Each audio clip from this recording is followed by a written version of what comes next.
ভালোবাসে আমাকে, আমি সেভাবে বলবো না যে বিনোদন, আমাকে ভালোবাসে, যেহেতু আমার দায়িত্বের জায়গাটা অনেকখানি খুব আমার কাছে ডেফিনেটলি আমার উপর যতটুকু দায়িত্বভার মানে দায়িত্ব এসে পড়ে, আমি সেই দায়িত্বের জায়গাটুকু শতভাগ পালন করতে চাই এবং শতভাগ পালন করে যাচ্ছি। অবশেষে বুবলির কন্যা সন্তানের সব দায়িত্ব নিজের কাঁধে তুলে নিলেন শাকিব খান।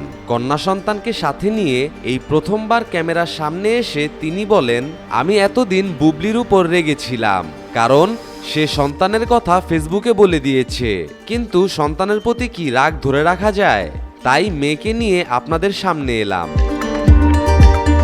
যে আমি কখনো এইভাবে চাইনি, টোটাল বিষয়টাই তো অনেক সুন্দরভাবে প্রেজেন্ট করার কথা ছিল, অনেক সুন্দরভাবে আসা উচিত ছিল, অনেক সুন্দরভাবে আসতে পারত।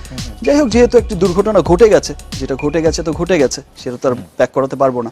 তবে যাই ঘটেছে, এটা আমার দর্শকদের, আমার ভক্ত যারা আমাকে পছন্দ করেছে, তাদের কাছে আমি একটি কথাই বলতে চাই যে শাকিব খান আরো বলেন, কন্যা সন্তান যে আল্লাহ তাআলার কত বড় নেয়ামত তা আমি বুঝতে পারিনি। গতকাল কিছু হাদিসের বই পড়ছিলাম, তখন আমার মনে হলো আমি আমার নিজের মেয়ের সাথেই অন্যায় করছি, তাই ভুল শুধরাতে এলাম। আল্লাহর অশেষ রহমত আমার প্রতি, মানে নিতান্তই হচ্ছে আমার আল্লাহর অশেষ রহমত।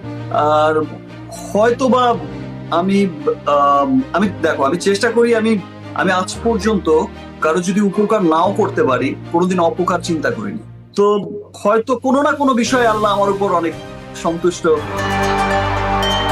শাকিব খান নিজের ভুল বুঝতে পেরেছে, এটাই অনেক। এখন হয়তো বা বুবলি কিছুটা স্বস্তি পাবে। এতদিন বুবলির নামে বিভিন্ন মিথ্যা অপবাদ দেওয়া হয়েছে, সব অপবাদ আজকে ধুয়ে গেল।